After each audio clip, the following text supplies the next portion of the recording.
Terima kasih Anda masih bersama kami pemirsa dan masih setia juga bersama kami di sini ada Wakil Menteri Hukum ada Prof Edi. Prof, tadi di akhir segmen kami menanyakan bagaimana kemudian Anda bisa meyakinkan kepada masyarakat Indonesia bahwa KUHP ini tidak melindungi mereka yang bersalah. Karena ada beberapa pasal kontroversial, kalau kami bisa sebutkan untuk Anda kami bacakan, terutama di pasal 5 ada soal poin penangkapan di tahap penyelidikan.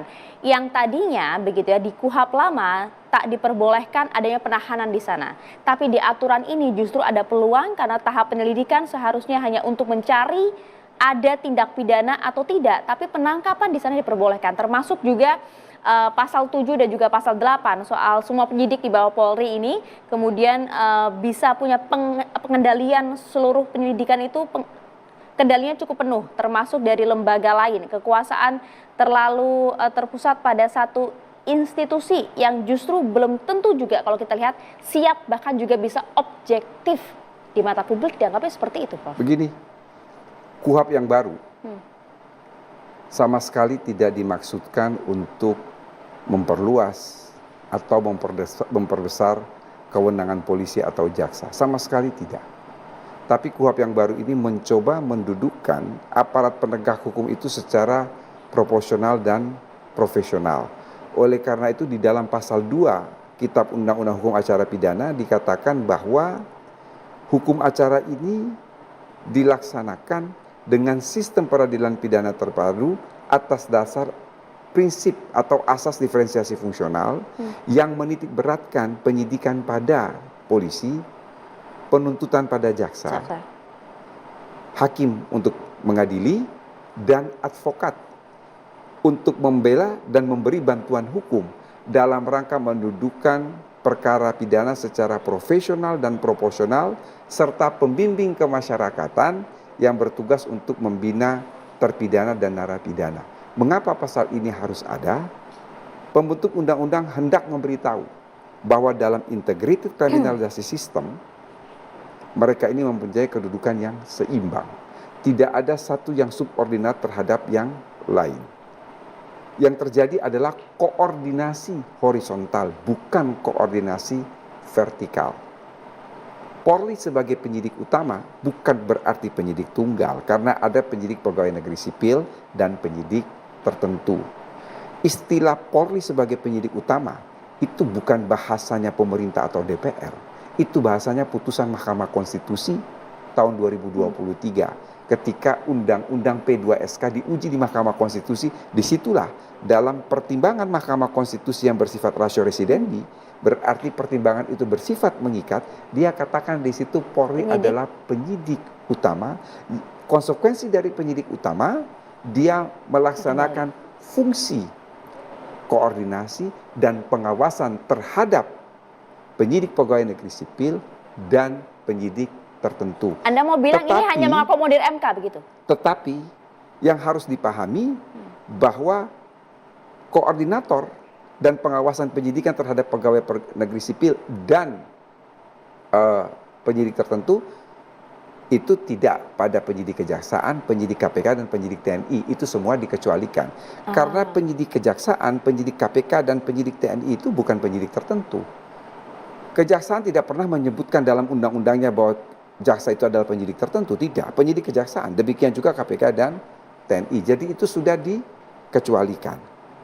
Saya ingin mengatakan bahwa Polri sebagai koordinator dan pengawasan penyidik pegawai negeri sipil dan penyidik tertentu itu adalah kesamaan standar dalam sistem peradilan pidana. Karena yang terjadi selama ini ada yang bisa dikoordinasi dan diawasi dan ada yang tidak, sehingga tidak ada standar yang jelas. Yang berikut yang ingin saya katakan, Polri sebagai koordinator pengawasan terhadap penyidik pegawai negeri sipil ini bukan hal kemarin sore. Ini sudah ada sejak tahun 1981 dalam KUHP yang lama, dalam pasal 5 pasal 6. Itu yang ingin saya tegaskan lebih dulu. Yang kedua, soal pertanyaan, di dalam KUHP yang lama tidak ada bab tentang penyelidikan. Yang ada adalah penyidikan. Padahal the first step dalam sistem peradilan pidana itu bukan investigation, bukan penyidikan, tetapi the first step dalam sistem peradilan pidana itu ada inquiry, penyelidikan. Pada saat penyelidikan, meskipun waktu itu atau saat itu hanya untuk menentukan ada tidaknya suatu tindak pidana, tetapi tidak menutup kemungkinan bahwa pada tahap penyelidikan itu ya ada hal-hal yang kemudian bisa menimbulkan bahaya atau ada kemungkinan seseorang melarikan diri dan lain sebagainya. Oleh karena itu bahasa di dalam KUHP itu berbunyi begini, penyelidik atas perintah penyidik. Karena apa? Memang bukan kewenangan dan otoritas penyelidik untuk melakukan upaya paksa. Otoritas itu ada pada penyidik. Makanya bahasanya adalah penyelidik atas perintah penyidik. Tapi kan penyidik itu subjektif, Prof. Bab di dalam Undang-Undang Polri ada satu kalimat yang berbunyi situasi berdasarkan penilaian penyidik. Situasi berdasarkan penilaian penyidik. Saya ingin katakan kepada Anda, situasi berdasarkan penilaian penyidik sudah 3 kali diuji di Mahkamah Konstitusi dan Mahkamah Konstitusi menolak. Artinya kalimat itu konstitusional, itu yang namanya diskresi. Sebab kita tidak pernah tahu apa yang terjadi di lapangan.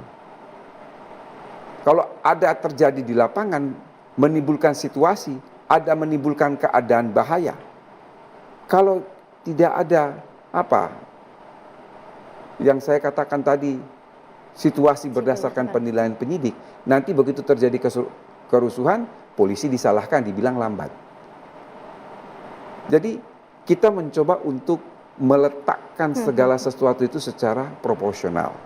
Demikian pula tadi yang disinggung oleh Mbak Maria dalam konteks KUHP yang baru ini dia balancing antara perlindungan terhadap HAM dan di satu sisi adalah kewenangan aparat penegak hukum.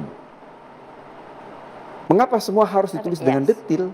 Mengapa kemudian dicantumkan? Harus, karena aparat penegak hukum itu haram hukumnya melakukan segala tindakan yang tidak tertulis. Mengapa? Sifat dan karakteristik hukum acara pidana itu adalah sifat keresmian. Sesuatu berdasarkan apa yang ditulis, sesuatu berdasarkan apa yang jelas ditulis, dan yang secara ketat diatur. Tetapi ini semua dikontrol. Karena ada perlindungan terhadap hak asasi manusia. Misalnya, ya,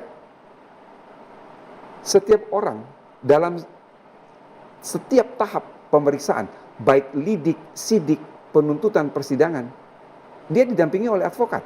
Ya selama ini itu sudah ada, Prof. Tapi kita tahu di lapangan. Anda keliru, tidak. Itu bukan sesuatu yang wajib ada di dalam KUHP yang lama. Nggak ada. Tetapi dalam KUHP yang baru, setiap orang itu didampingi oleh advokat, baik dari lidik, sidik, tuntut maupun sidang. Yang kedua, advokat berhak mengajukan keberatan.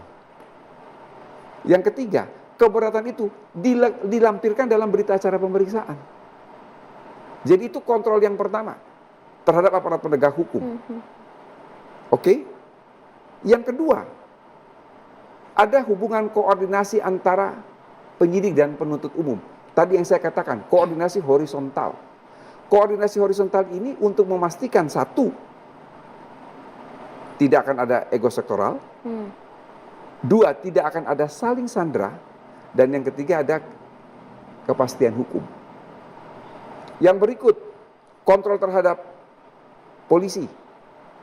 Sekarang kalau Mbak Maria melapor kepada polisi, tidak digubris, bisa di pra-peradilan. Ada pasal tentang itu, yang namanya undue delay. Dalam penanganan perkara pidana, polisi dan jaksa itu berjalan seiring. Karena mereka yang akan menentukan pada akhirnya perkara ini disidangkan atau tidak. Inilah jaksa sebagai pengendali perkara pidana dan Polri adalah penyidik utama. Ini artinya dilihat dari berbagai kacamata. Persis. Jadi saya selalu mengatakan Polri dan jaksa itu ibarat dua sisi dari satu mata uang. Tidak mungkin saling menegasikan. Polri itu penjaga pintu gerbang utama dalam sistem peradilan pidana. Begitu pintu itu dibuka, dia tidak akan bisa sampai ke pengadilan tanpa peran jaksa sebagai pengendali perkara. Sama halnya, jaksa sebagai pengendali perkara tidak akan bisa kalau pintu itu tidak dibuka oleh Polri. Oke, artinya jadi kita semua sekarang berpegang seiring dan sejalan.